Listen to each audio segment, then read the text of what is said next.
April 12, 1861, individuals residing near Fort Sumter in South Carolina woke at 4:30 a.m. to the sounds of artillery nearby.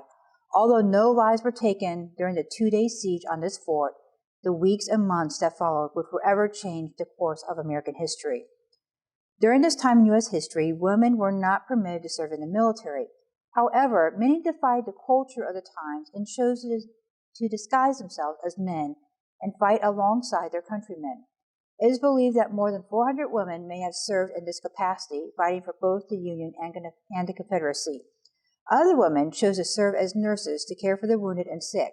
One such woman was Anna E. Loring Robinson. Anna Loring was born in 1834 in New Hampshire to Ashley and Elizabeth Wheelock Loring. Her father died when she was only 10 years old. At the age of 22 years, Anna E. Loring married Dr. James D. Robison, a well-known surgeon who was no stranger to the battlefield. Dr. James D. Robison had served his country in the Mexican-American War. When the Civil War broke out, he did not hesitate to pick up his medical tools and once again serve as a surgeon in the field.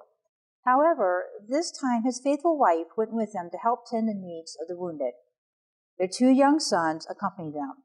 An account in the Worcester Republican on Thursday, June 19, 1862, on page 2, describes a harrowing event that Mrs. Anna Robinson probably never forgot. Mrs. Dr. Robinson, who was taken prisoner by the rebels when General Ranks's force fell back before the rebel army under Jackson, has been released and arrived in Worcester on Saturday evening last.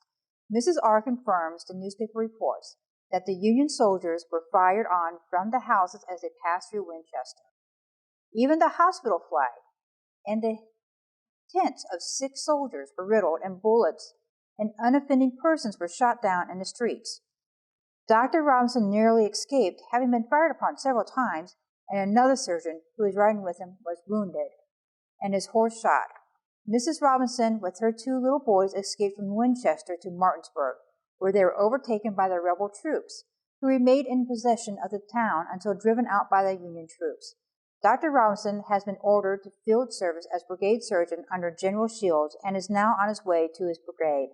The doctor has been very successful as a surgeon and stands high with General Shields and other officers who have witnessed his skill and success as post surgeon. End of article.